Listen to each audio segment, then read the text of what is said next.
इस्तेमाल की जा रही थी।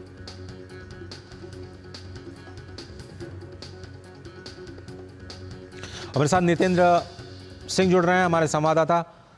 बहुत धन्यवाद नितेंद्र। ये कौन सी बड़ी दवाइयां हैं जो कि सैंपल में फेल हुई हैं और उसका असर क्या हो सकता है? हालांकि ये रूटीन चेकअप है जैसा कि आप बता रहे हैं। जी बिल्कुल, ये रूटीन चेकअप है। हर महीने करीब कुछ जगहों से उठाया जाता है सैंपल सीडीएसयू के द्वारा और उसकी जांच की जाती है। और उसमें जो दवाएं गुणवत्ता में फेल, जो तय मानक है उसमें फेल पाई जाती है, उसकी लिस्ट जारी करता है वो अपने वेबसाइट पर। तो इस बार जो अगस्त के महीने में 59 दवाएं हैं जिनको पैरामीटर्स पे फेल माना गया है, इसमें पैरासीटामोल है, कैल्शियम की दवा है, विटामिन है, शुगर की दवा है, बीपी की दवा है। तो जो आमतौर पे हर लोग इस्तेमाल करते हैं, ज्यादा से ज्यादा उनका इस्तेमाल किया जाता है, ऐसी दवाओं को की लिस्ट जारी की गई है।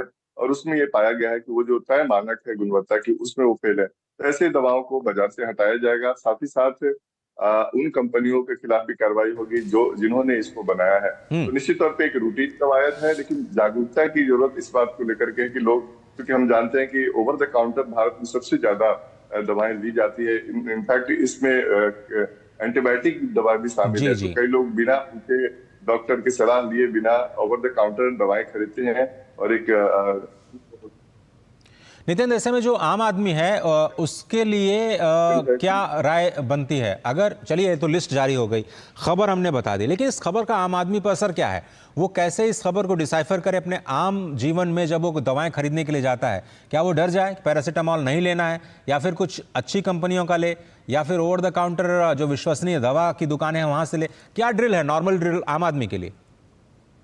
गवर्नमेंट ये है कि जब भी डॉक्टर कोई दिक्कत हो तो आप डॉक्टर के पास जाए। डॉक्टर अगर प्रिस्क्राइब करता है तो जाकर के उस स्लिप को देंगे जब दवा दुकान पे, तो वहां आपको देखना होगा कि वो क्या दवा देते हैं।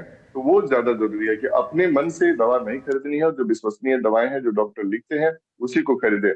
जहां तक ये 59 दवाओं की लिस्ट का सवाल है, तो सरकार इस पर कार्रवाई करेगी और उन दवाओं को बाजार से हटाना पड़ेगा। तो ये कवायद है, तो लोग जागरूक रहे, ओवर द काउंटर ना खरीदे दवाएं।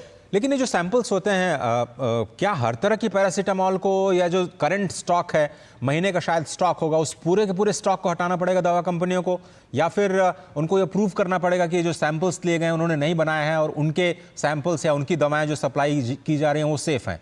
दवा कंपनियों के लिए क्या अब आगे का रास्ता है? देखिए, जो पैरासीटामोल बहुत सी कंपनियां बनाती हैं, तो हाँ। जो जो सैंपल फेल हुआ है उसी कंपनी की दवा को मार्केट से हटाना होगा। अगर पहले उनका रिकॉर्ड सही होगा तो कोई बात नहीं है। अगर आगे अगर वो सही क्वालिटी से बनाते हैं तो हो सकता है कि उनको आगे इजाजत दी जाए, जी, लेकिन इस बैच को तो हटाना ही पड़ेगा।